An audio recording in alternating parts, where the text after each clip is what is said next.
आप सभी को मेरा नमस्कार। आज माघ मास की मौनी अमावस्या के अवसर पर मैं आप सभी के समक्ष मौनी अमावस्या की कथा प्रस्तुत कर रही हूँ। माघ मास में आने के कारण इस अमावस्या को माघी अमावस्या भी कहा जाता है।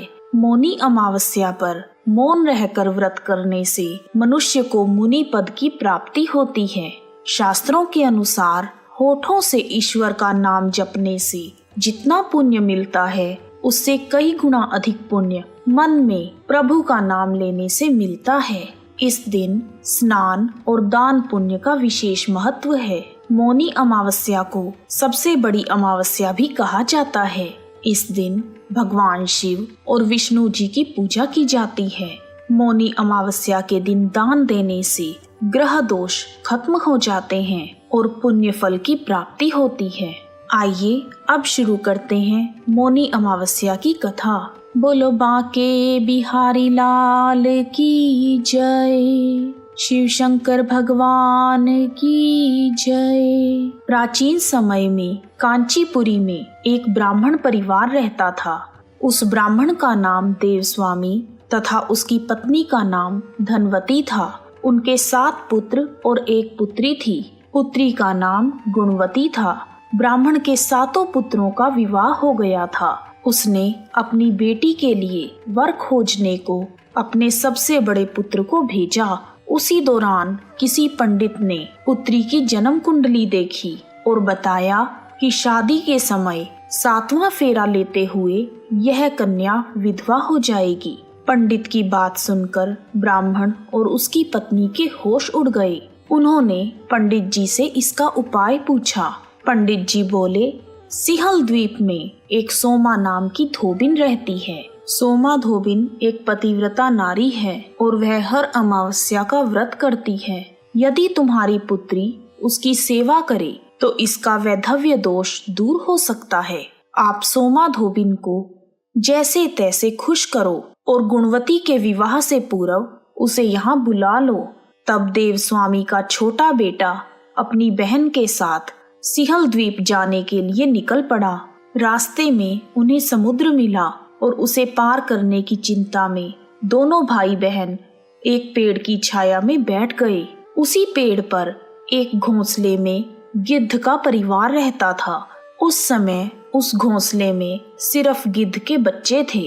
गिद्ध के बच्चे उन दोनों भाई बहन को देख रहे थे।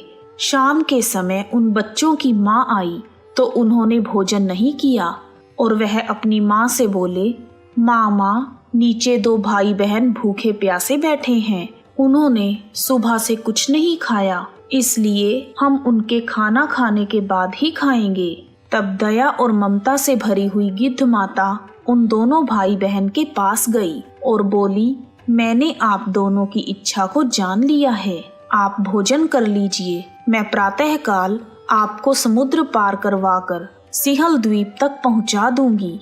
गिद्ध माता की बात सुनकर दोनों भाई बहन बहुत खुश हुए और दोनों ने भोजन किया। सुबह होते ही गिद्ध माता ने उन दोनों को सोमा धोबिन के घर तक पहुंचा दिया। वह दोनों भाई बहन उसी गांव में सोमा धोबिन के घर के पास ही एक कमरा लेकर रहने लगे। वे दोनों सुबह जल्दी उठकर सोमा के घर की साफ सफाई आदि सारे काम कर देते थे।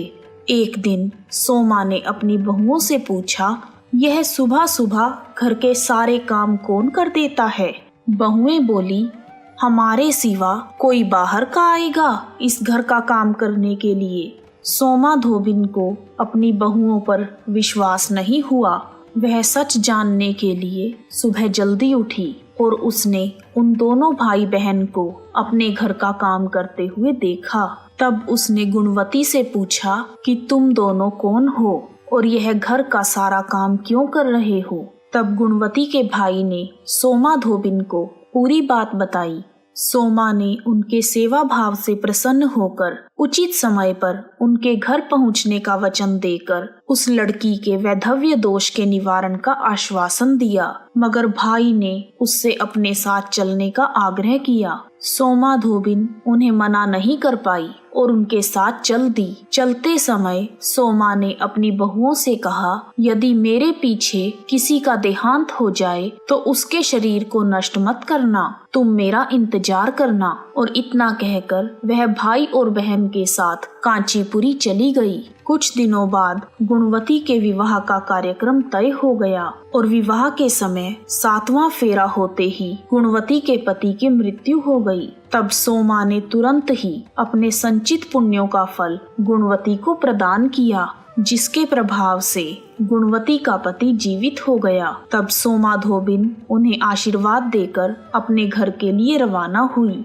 गुणवती को अपने पुण्य का फल देने से सोमा के घर में उसके पुत्र, जमाई और पति तीनों की मृत्यु हो गई। उस दिन माघ मास की अमावस्या थी और सोमा धोबिन ने अमावस्या का व्रत किया हुआ था। उसने अपने व्रत का पुण्य फल संचित करने के लिए रास्ते में पीपल के वृक्ष की छाया में विष्णु भगवान का पूजन किया और पूजन के बाद 108 बार पीपल के वृक्ष की परिक्रमा की। 108 परिक्रमाएं पूरी होते ही उसके परिवार के सभी मृतक जन जीवित हो गए। बोलो विष्णु भगवान की जय, बांके बिहारी लाल की जय, शिव शंकर भगवान की जय। कहानी सुनने वाले, कहने वाले और हुंकारा भरने वाले सभी पर अपनी कृपा बनाए रखना भगवान। आइए अब शुरू करते हैं मौनी अमावस्या की पूजा विधि। यदि संभव हो तो मौनी अमावस्या के दिन किसी पवित्र नदी में स्नान करना चाहिए और यदि संभव ना हो तो नहाने के पानी में गंगा जल की कुछ बूंदें डालकर स्नान करना चाहिए। उसके बाद मौन व्रत का संकल्प लें। इस दिन भगवान विष्णु और शिव जी की पूजा की जाती है। विष्णु भगवान और महादेव की पूजा के लिए पीले फूल, केसर, चंदन, घी का दीपक और प्रसाद के साथ उनका पूजन करें और पितरों के निमित्त तर्पण करें। अमावस्या के दिन पितृ तर्पण का विशेष महत्व होता है। उसके बाद मौनी अमावस्या की कथा सुनें और शाम के समय धूप दीप से भगवान की आरती करें और उन्हें पीले मीठे पकवान का भोग लगाएं। उसके बाद व्रत को खोल लें। इस प्रकार मौनी अमावस्या की व्रत कथा और पूजा विधि पूर्ण हुई। बोलो विष्णु भगवान की जय, शिव शंकर भगवान की जय। आप सभी का हार्दिक धन्यवाद। ओम त्र्यंबकं यजामहे सुगंधिं पुष्टिवर्धनम् उर्वारुकमिव बन्धनात् मृत्योर्मुक्षीयमामृतात्। ओम नमः।